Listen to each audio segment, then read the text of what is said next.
안녕하세요. 이상큐브입니다. 독일은 프랑스와 공동으로 2030년대까지 신형 해상 초계기를 개발하는 사업을 진행하고 있습니다. 하지만 독일은 자국의 P3C 해상 초계기의 조기 퇴역이 다가오자 미국에서 PA3 대잠 초계기 도입을 추진하고 있어 논란이 예상됩니다. 미 국무부는 PA3 대잠 초계기 최대 5대를 독일에 판매하기 위해 대외 군사 판매를 발표했지만 어디까지나 매각 가능성에 불과해 반드시 계약하겠다는 것은 아닙니다. 그러나 FMS는 구입을 검토하고 있는 국가의 요청을 받아 판매의 가능성을 검토 승인하기 위한 절차이므로 독일이 PA3 구입에 움직이고 있는 것은 확실하고, 이렇게 되면 프랑스와 약속한 신형 해상 초계기의 개발은 미궁에 빠지게 됩니다. 그간의 과정을 간단히 돌이켜보면 독일과 프랑스는 2030년대까지 신형 해상 초계기를 개발해 공동 도입하기로 약속했고, 에어버스가 2018년에 발표한 밀리터리 사양의 A320 네오를 기반으로 개발할 것이라는 소문도 있지만, 일본도 초계기 P1을 기반으로 유럽의 신형 해상 초계기를 개발하자고 제안했습니다. 그러나 독일 해군이 운용 중인 P3C가 예상보다 빨리 퇴역하게 되면서 상황이 급변하게 되었습니다. 당초에 독일 해군은 네덜란드에서 중고 P3C를 약 4억 유로에 8대 도입하려 했습니다. 하지만 독일 연방회계검사원으로부터 기체 상태가 좋지 않으므로 중지하는 것이 좋다라는 경고를 받았음에도 불구하고 이를 무시하고 네덜란드로부터 중고 P3C 해상 초계기 8대를 도입하게 됩니다. 하지만 독일 연방회계검사원의 예상대로 네덜란드에서 중고로 도입한 P3C 상태는 최악이었으며 P3C의 평균 가동률은 37% 전후였으며 2016년도에 가장 상태가 나쁜 기체는 10년간에 150분밖에 비행하지 못했습니다. 그러나 독일은 프랑스와 신형 해상 초계기도 공동 개발하기로 되어 있었으므로 독일은 P3C의 연명 유지를 결정하게 되었습니다. 독일 해군은 5억 유로의 비용을 들여 주위과 항공전자 장비를 2023년까지 교체하기로 했지만 새로 제조한 주익의 균열이 발생하고 또한 개량 작업 지원 등으로 3억 4천만 유로의 추가 비용이 발생했습니다. 여기에 약 2만여 개의 P3C에 들어가는 부품이 보관되어 있던 창고가 2018년에 화재로 소실되었습니다.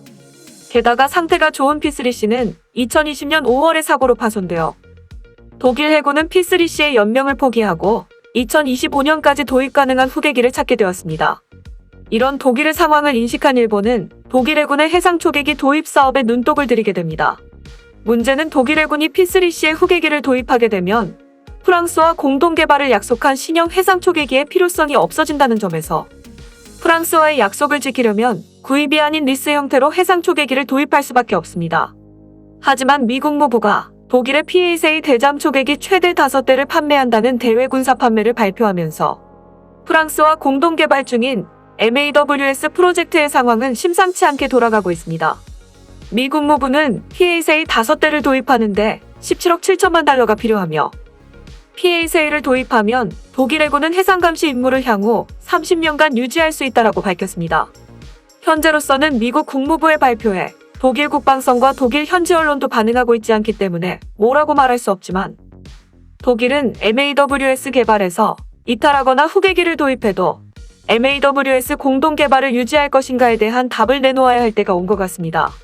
P3C의 조기 퇴역이 독일의 고의가 아니라고 해도 독일이 PA3를 도입하면 MAWS 공동 개발의 약속을 어기게 되므로 공동 개발 상대인 프랑스는 화가 날 일임에 틀림없습니다.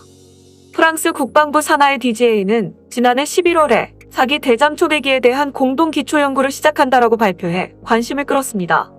프랑스와 독일은 2018년에 차기 대잠 초계기를 공동 개발하기로 합의했지만 양국의 수요는 20대에서 30대 정도이므로 MAWS 프로그램의 비용을 낮추기 위해서는 해외 고객을 확보해야 된다고 복수의 미디어가 지적했으며 실제로 이 MAWS 프로그램에 관심을 보이고 판매를 진행하고 있는 나라가 일본입니다. 일본 정부는 MAWS 프로그램 서명식이 열린 베를린 에어쇼에 해상자위대 P1 2기를 파견하여 독일의 자국의 대잠 초계기 P1을 기반으로 차기 대잠 초계기 개발을 홍보했습니다. 외신에 따르면 일본은 MAWS 프로그램의 P1의 기체만 제공하고 독일과 프랑스는 시스템과 항공전자의 개발과 통합을 맡는 것으로 일본은 구상하고 있다고 보도했습니다. 하지만 에어버스는 군사 사양의 A320 네오를 제안했고 프랑스의 다소는 비즈니스 제트기인 팔콘 8X를 차기 대잠 초계기의 기체로 제안할 가능성이 높기 때문에 일본의 P1 초계기의 기체 판매 가능성은 거의 희박한 상황에 놓였습니다. 여기에 작년에 일본에서는 일본이 독일 초계기 도입 사업의 유력한 후보가 될 것으로 보도되어 일본은 부푼 희망을 품었지만 독일이 발표한 초계기 후보에 일본의 P1 해상 초계기는 포함되지 않았습니다. 독일은 초계기 발표에 앞서 일본을 방문하여 P1은 좋은 기체라며 관심을 표하자 일본 언론들은 P1이 독일의 초계기 사업의 유력한 후보라고 보도한 것입니다. 즉 일본은 독일과 프랑스가 개발하고 있는 MAWS 프로그램과 독일의 초계기 도입 사업에 관심을 보였지만 지금까지 아무런 소득이 없습니다. 여기에 MAWS 프로그램에 일본이 참여가 완전히 차단될 이유가 발생하기 시작했습니다. 앞서 말했듯 프랑스 국방부 산하 DGA는 지난해 11월에 차기 대잠 초계기의 기초 연구를 위해 독일과 프랑스 공동으로 연구를 개시한다고 발표해 주목을 끌었으며 동시에 유럽 방위산업 개발 프로그램에 보조를 받을 가능성이 부상하고 있습니다. 이 기금을 사용하게 되면 EU 회원국 이외의 국가와 기업은 MAWS 프로그램에 참여가 제한됩니다. 유럽 방위산업 개발 프로그램의 보조를 받게 되면 외국 기업의 참여는 제한되며 EU에 속한 국가들의 기업만 참여할 수 있습니다. 독일과 프랑스는 유럽 방위기금에 대해 구체적으로 언급하지 않았지만 A320 네오를 제한할 것으로 알려진 에어버스는 MAWS 프로그램은 유럽 방위산업의 전략적 독자성을 확보하는 EU 방위기금의 이념에 해당합니다고 말하고 있으며 이 기금을 활용하면 가장 많은 자금이 필요한 프로토타입 개발에 소요되는 비용의 약 20%, 조건에 따라서는 55%를 EU로부터 보조받을 수 있습니다. 프로토타입 개발 이후에 검증 및 분석 등에 드는 비용은 EU로부터 보조금으로 100% 충당할 수도 있다고 알려졌지만 어디까지 보조금으로 커버되는지는 자세하게 알려지지 않았습니다.